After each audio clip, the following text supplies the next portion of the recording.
Start होगा। Any child, either boy or girl less than 18 years of age is a minor. This age extends to 22 years where the guardian has been appointed by the competent court. In Islamic personal law, age of the puberty is the 15 years. Age of the puberty is declaration of termination of the minority.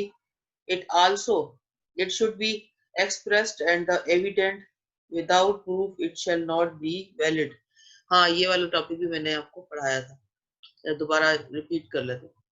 अच्छा, इसमें ये कह रहा है कि जनाब जो puberty की एज है वो तो 15 इयर्स है मेडिकली भी, और लेकिन it is vary person to person, area to area इसमें फर्क होता है कि किसी जगह पर जो है वो मौसम ठंडा होता है तो उधर ये एज ज्यादा होती है, जिधर मौसम गर्म होता है ये एज कम होती है। तो पर्सन टू पर्सन भी वरी करता है, किसी की नेचर जो है वो किस तरह, किसी की नेचर किस तरह, तो ये चेंज होती है। इसलिए जो है वो इसमें कोई मखसूस एज प्यूबर्टी की नहीं बताई गई, बस ये कहा गया है कि when any child attains age of puberty automatically minor age will be ends और माइनॉरिटी जो टर्मिनेट हो जाएगी। अच्छा, अब लॉ के अंदर क्या लिखा हुआ है? लॉ में 18 इयर्स ऑफ एज है इस्लामिक पर्सनल लॉ के हिसाब से, और वैसे जो अंग्रेजों के टाइम में जो माइनॉरिटी एक्ट बनाया गया था जिसमें मेजर और माइनर की जो एज बताई गई थी, आपको याद होगा, पहले हो सकता है आपने सुना भी हो कि 22 इयर्स में जो है एनआईसी बनाया करते थे। पहले 22 साल की एज में एनआईसी बनता था, तो इस किसी भी बच्चे को 22 इयर्स से पहले जो है वो वोट डालने का भी हक नहीं होता था। तो वोट का हक पहले 22 साल के बाद मिला करता था, लेकिन फिर क्या हुआ कि स्लोली ग्रेजुअली जो है इस्लामाइजेशन हो रही है, जाहिर है कन्वर्ट हो रहे हैं, काफी सारे लॉस जो है इनको मॉडिफाई किया जा रहा है। फिर क्या हुआ कि एज जो है फिर 18 इयर्स कर दिया। 18 इयर्स के बाद एनआईसी बन जाता है बच्चों का, and they also have the right to vote. तो इस तरीके से ये एज जो है वो 18 इयर्स रखी गई है, लेकिन उससे पहले या उसके बाद जब कभी भी बच्चा प्यूबर्टी की एज को पहुंचेगा, कोई भी जो है वो भले बॉय हो या गर्ल हो, उसकी एविडेंट यानी उसको मेडिकली देखा जाएगा, तो फिर उस हिसाब से वो उसकी टर्मिनेशन हो जाएगी माइनॉरिटी की।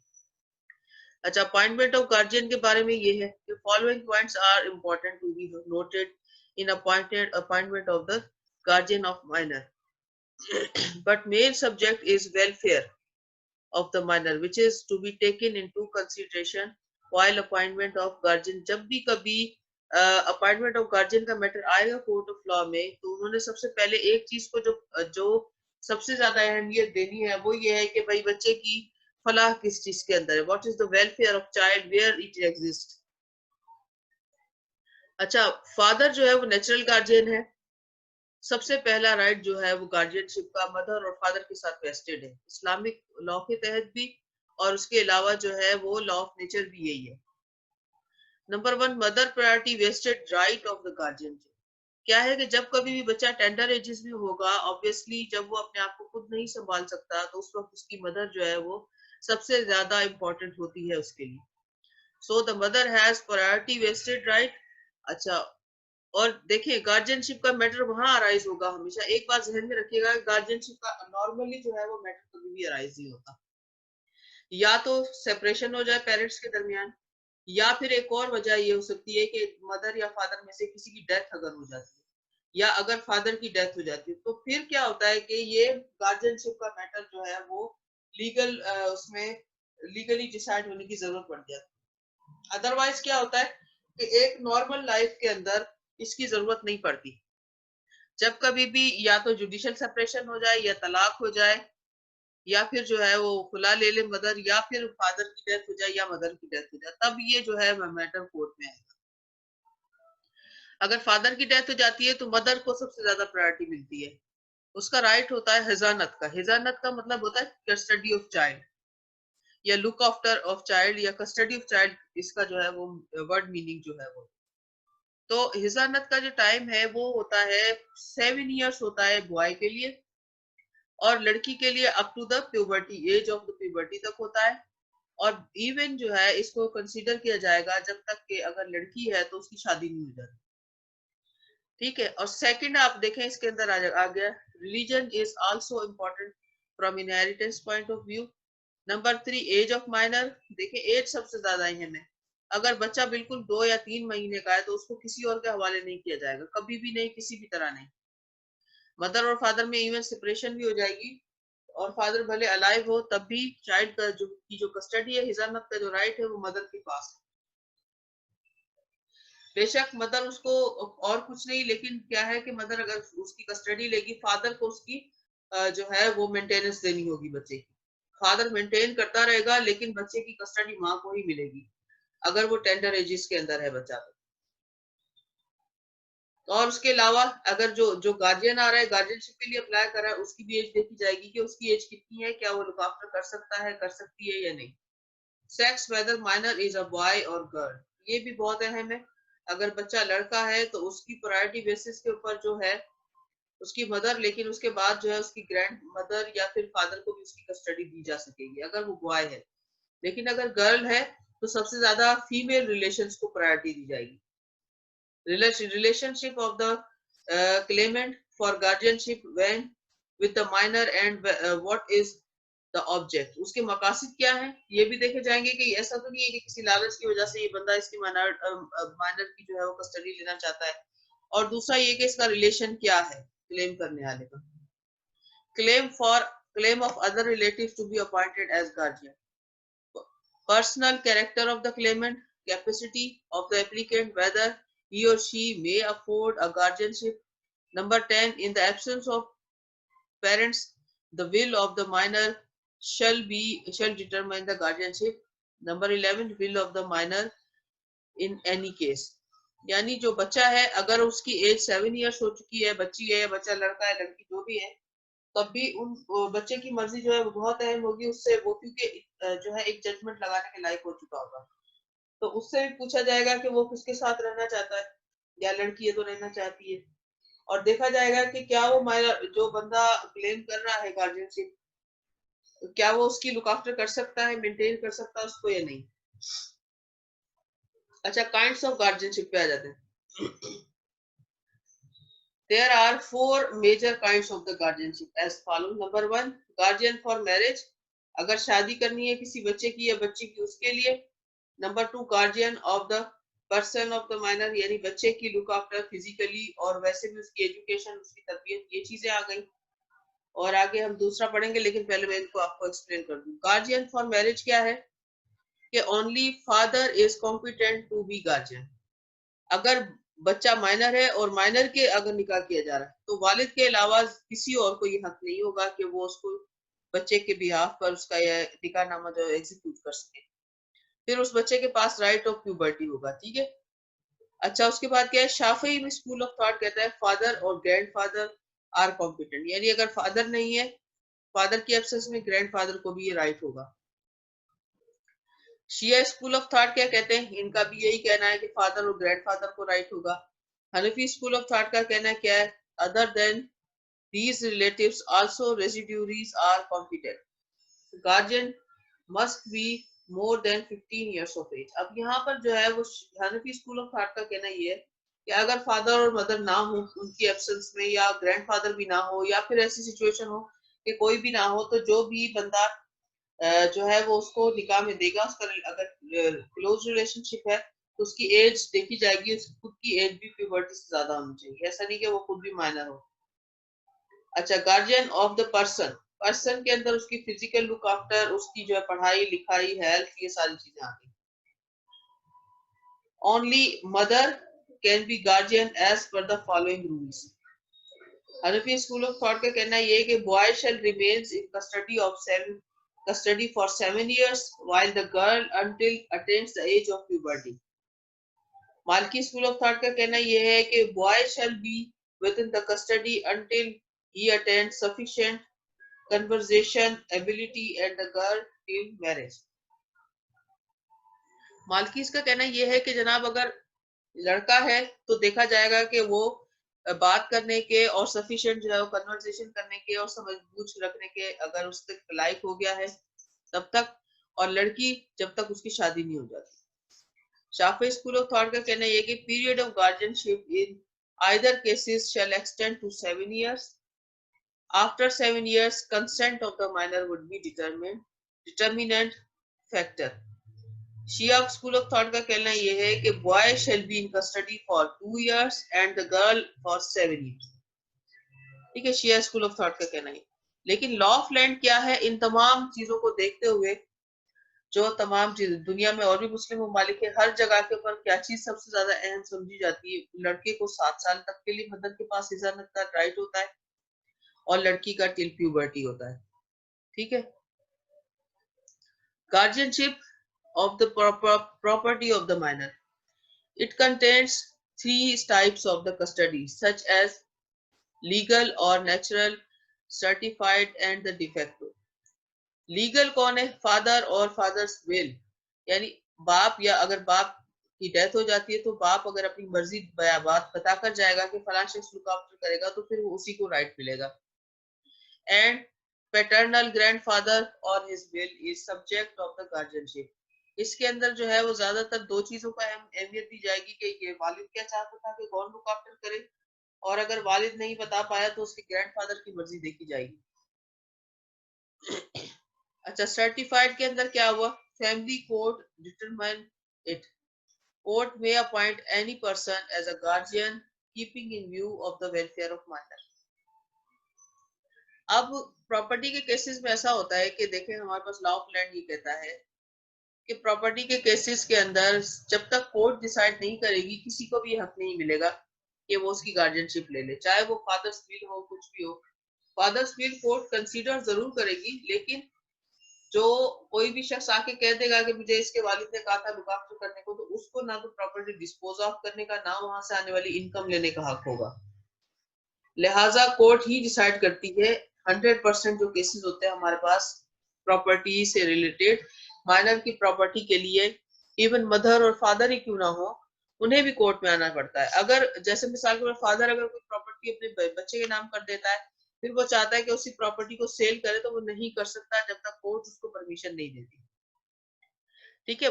प्रॉपर्टी के मैटर्स के अंदर कोर्ट डिसाइड करती है. अच्छा, डिफेक्टिव गार्जियन क्या है? Involuntarily guardianship not based of love and affection. Defective guardian ये होता है कि जो शख्स लुक आफ्टर कर रहा है लेकिन प्रॉपर्टी को डिस्पोज ऑफ नहीं कर रहा, और उसमें से कोई जो है वो प्रॉफिट आ रहा है तो उसको भी डिस्पोज ऑफ नहीं कर रहा, सिर्फ अगर कोई लुक आफ्टर कर रहा है तो उसे हम डिफेक्टिव गार्जियन कहते हैं. अब नंबर 4 आ गया टेस्टामेंट्री गार्जियनशिप. टेस्टामेंट कहते हैं विल को, या फिर जिसे हम वसीयत उर्दू में कहते हैं. अगर किसी की वसीयत के तहत कोई अगर किसी को गार्जियन अपॉइंट किया जाए तो उसे हम कहते हैं testamentary guardianship. It is based on the will of the guardians. List of the references of guardians. अब उसके अंदर अब देखें कि ये देखना पड़ेगा कि इस्लामिक लॉ में प्रायोरिटी बेसिस पे पहले नंबर पे कौन है, दूसरे पे कौन, तीसरे पे कौन, चौथे पे कौन, इस तरीके से है. तो सबसे पहले मैटरनल ग्रैंड मदर यानी नानी आ गई, दूसरे नंबर पे पैटर्नल ग्रैंड मदर आ गई यानी दादी, तीसरे नंबर पर सिस्टर, बहन अगर बड़ी है और प्यूबर्टी की एज को पहुंची हुई है तो वो मैटरनल सिस्टर हो गई. यानी कि एक तो फुल सिस्टर तो वो है जो मदर और फादर की तरफ से दोनों की तरफ से सिस्टर है, यानी सगी बहन. और मैटरनल सिस्टर ये होगी कि जो माँ के जिनकी मदर सेम है लेकिन फादर अलग है, तो वो मैटरनल सिस्टर हो गई. और कंसेंगुइन सिस्टर वो हो गई जो कि फादर तो सेम है दोनों बच्चों का लेकिन मदर अलग है, तो वो कंसेंगुइन में आएगी. फुल सिस्टर्स डॉटर यानी भतीज, जिसको हम कह देंगे कि बहन की बेटी, यानी भांजी हमसे कहेंगे. अगर वो माइनर मतलब के बच्चे से उसकी एज ज्यादा और वो प्यूबर्टी की एज को पहुंची तो वो भी लुक आफ्टर कर सकती है. Number 7 maternal sisters daughter, consanguine sisters daughter, maternal aunt. Paternal aunt फूफी या फिर खाला भी हो सकती है, लेकिन वो आगे जाकर अगर उसकी मदर से रिलेटेड नानी नहीं है, कोई जो है दादी भी नहीं है, मदर की भी डेथ हो गई है, ऐसी सूरत हाल में फिर जाएगी कस्टडी फूफी या खाला को. If another relative is available then any nearest from father's family shall be appointed as guardian. When right of guardianship of female ceases, अगर मदर जो है वो सेकंड मैरिज कॉन्ट्रैक्ट कर लेती है, या जो है वो मदर इमोरल लाइफ लीड करती है, या वो अपने बच्चे की लुक आफ्टर नहीं करती, उसको निग्लेक्ट करती है और अल्टीमेटली बच्चा किसी मुसीबत में आ जाता है, ऐसी सूरत हाल में उसका राइट जो है वो सीज हो जाता है।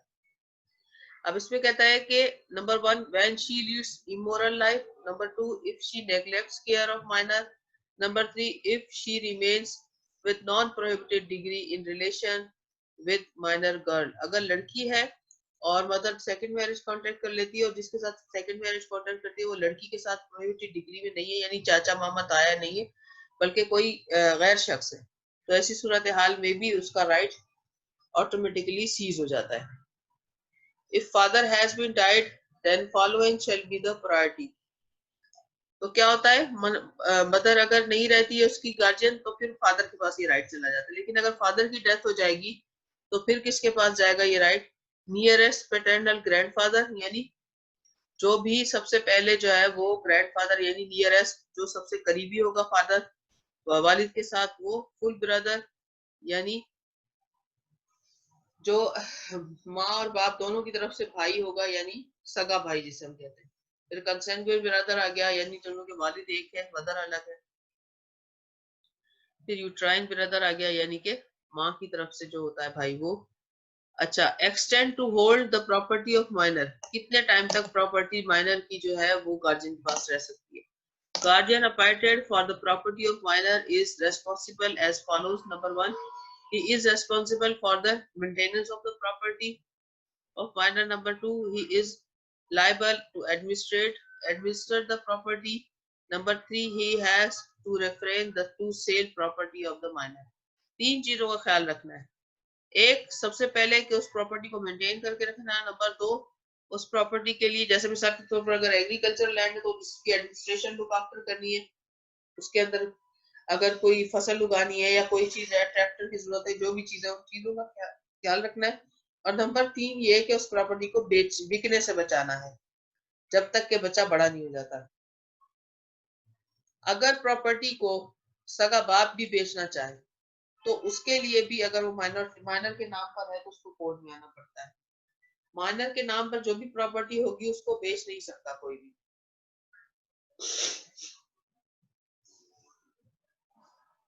ठीक है, अच्छा, following are the reasons or the cases in which guardian of the minor may sell his property over which he has been appointed. Number 1, extreme necessity like payment of loan of deceased person like his father. सबसे पहले ये कि या तो कोई अगर ऐसा है कि कोई लोन है आउटस्टैंडिंग है फादर की जो कि बच्चे के बाप का था, बाप ने लिया हुआ था, उसको अदा करना है और कोई दूसरे रिसोर्सेज नहीं है, या फिर बच्चा भूख मर रहा है उसकी बीमारी के लिए चाहिए पैसे और कोई दूसरा रिसोर्सेज नहीं है, मेंटेनेंस ऑफ माइनर के लिए सेल कर सकता है। या फिर क्या है कि if income of the property is less than the expenses, यानी कि प्रॉपर्टी से कम पैसे आते हैं और बच्चे की कोई फीस भरनी है, कोई उसकी एजुकेशन के लिए या बीमारी के लिए किसी चीज के लिए जरूरत है पैसों, और जो गार्जियन है उसके पास भी कोई सोर्स ऑफ इनकम नहीं है, ऐसी सूरत हाल में भी जो है वो प्रॉपर्टी को बेचा जा सकेगा। Where there is clear benefit of minor like the double or the triple price of the property belonging to minor is offered. यानी जैसा कि कोई ऐसी प्रॉपर्टी है जो अचानक उसकी कीमत बढ़ गई है और अच्छे पैसे मिल रहे हैं, डबल या ट्रिपल पैसे मिल रहे हैं, और फिर वो उसी पैसों से उसके लिए कोई दूसरी प्रॉपर्टी खरीद कर उसके नाम पे की जा सकती है, उसका बहुत ज्यादा फायदा हो सकता है प्रॉपर्टी को बेचने से, तो ऐसी सूरत हाल में भी कोर्ट उसको परमिशन दे सकती है सेल करने की। लेकिन मोस्ट ऑफ द टाइम अगर कभी कोर्ट परमिशन देती है तो वो बहुत ही ज्यादा केयर के साथ, बहुत ज्यादा लुक आफ्टर करने के बाद फिर परमिशन देती है। अदरवाइज बहुत कम ऐसा होता है कि माइनर की प्रॉपर्टी को सेल करने की परमिशन मिले कोर्ट से। प्रॉपर्टी इज बीइंग डिकेड, या तो प्रॉपर्टी डिके हो रही है, डिकम्पोज हो रही है, जिसमें साल के तौर पर पेरिशेबल अगर चीजें हैं, यानी फसल उतरी है कोई और उस फसल को बेचेंगे नहीं तो जाया हो जाएगी, उसको बेचा जा सकता है। If property comes in the hands of the illegal occupier or possessor, यानी या तो ये एप्रीहेंशन है कि उसको कब्जा कर लेगा और या फिर ये कि जिसने कब्जा किया वो नहीं दे रहा है, ऐसी कुछ सिचुएशन बन जाती है। if business has to be carried out for the clear benefit of the minor, यानी कि बिल्कुल उसके अंदर जो माइनर का फायदा है वो बिल्कुल सामने नजर आ रहा है और इस वजह से उसको बेचने की जरूरत पड़ रही है, तब भी कोर्ट परमिशन दे सकती है। If loss occurs from the sale proceed, guardian has to bear it while all profits shall to go to the minor. Minor is not shareholder in loss but in profit only. अगर guardian look after कर रहा है और उसने कहा कि मैं cell करता हूँ लेकिन बेचने से उनका नुकसान होता है, तो नुकसान गार्जियन को बर्दाश्त करना होगा। अगर कोई प्रॉपर्टी है, उस प्रॉपर्टी के लुक आफ्टर के दरमियान कुछ ऐसा हो जाता है जिसकी वजह से उसको नुकसान पहुंचता है, तो नुकसान के अंदर बच्चा शेयर होल्डर नहीं होगा। हाँ, अगर वहां से कोई प्रॉफिट आएगा तो उसके अंदर उस बच्चे का हिस्सा सिक्योर किया जाएगा। Guardian cannot sell property of the minor, but he can lease it out only for the 5 years. Term of the lease shall ceases when he shall attain the age of puberty. Only 1 year grace period is allowed. Guardian cannot make any transaction in his own favor. ऐसा नहीं कर सकता guardian के उसकी property को अपने नाम कर ले या खुद उसका खरीदार बन के उसको खरीद ले, ऐसा करने की इजाजत नहीं होगी। और अगर वो उसको किराए पे भी देगा या लीज पर भी देगा तो उसका जो टर्म है वो 5 साल से ज्यादा नहीं होगा। और इसी दरमियान अगर बच्चा एज ऑफ प्यूबर्टी को पहुंच जाएगा तो जो उसका कॉन्ट्रैक्ट किया गया होगा लीज का वो खत्म हो जाएगा। अच्छा जी, अभी आज यहीं तक रखते हैं, फिर बाकी वाला हम जो है नेक्स्ट क्लास में इंशाल्लाह पढ़ेंगे। यहाँ तक आप लोगों को आ गया समझ में? अगर किसी को कुछ पूछना है तो आप लोग पूछ लें इसी वजह से।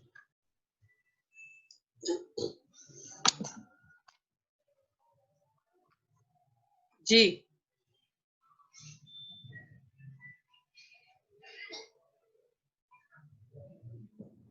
किसी को कोई क्वेश्चन करना हो तो आप लोग कर लें, नहीं तो फिर क्लास को एंड कर लेते हैं। मैम। अच्छा, फिर किसी अटेंडेंस ले ली वसीम आपने? Yes ma'am. चलें फिर क्लास को एंड कर देते हैं। फिर अगर किसी को कुछ नहीं पूछना, जी पूछिए। मैम फिजिकल क्लासेस का क्या हुआ? भाई बात यह है कि फिजिकल क्लासेस का कुछ सिचुएशन ऐसी है कि हम लोगों ने उसकी फिजिबिलिटी जो है वो दानिश साहब बनाकर लाए थे, पूरा नक्शा वक्शा भी बनाया था उसका हमने, लेकिन हुआ ये कि जब हम उसमें क्लासेस